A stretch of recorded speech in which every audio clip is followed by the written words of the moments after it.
এই মুহূৰ্তত উচ্চতৰ মাধ্যমিকৰ চূড়ান্ত পৰীক্ষাৰ ৰিজাল্টক লৈ জনাৰ বিচাৰিছোঁ গুৰুত্বপূৰ্ণ খবৰ। যিকোনো মুহূৰ্তত ঘোষণা কৰা হ'ব উচ্চতৰ মাধ্যমিকৰ চূড়ান্ত পৰীক্ষাৰ ৰিজাল্ট।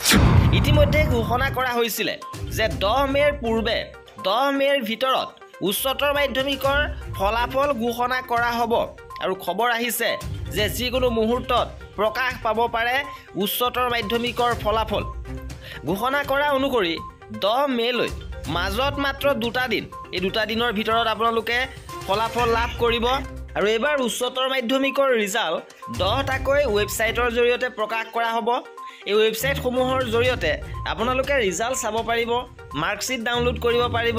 তদুপৰি শিক্ষা সংসদৰ যিটো মোবাইল এপ্লিকেশ্যন উপলব্ধ নামৰ যিটো মোবাইল এপ্লিকেশ্যন প্ৰকাশ হৈছে, ইয়াতো আপোনালোকে ৰিজাল্ট চাব পাৰিব, মাৰ্কশ্বিট ডাউনলোড কৰিব পাৰিব।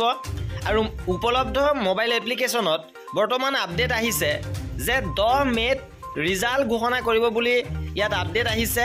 আৰু আশা কৰা হৈছে যে 10 মে'ৰ পূৰ্বে যিকোনো মুহূৰ্তত আপোনালোকে ৰিজাল্ট লাভ কৰিব পাৰিব। আৰু ৰিজাল্টৰ লগত জড়িত প্ৰতিটো আপডেট পাই থাকিবৰ বাবে আমাৰ চেনেলটো ছাবস্ক্ৰাইব কৰি ৰাখিব।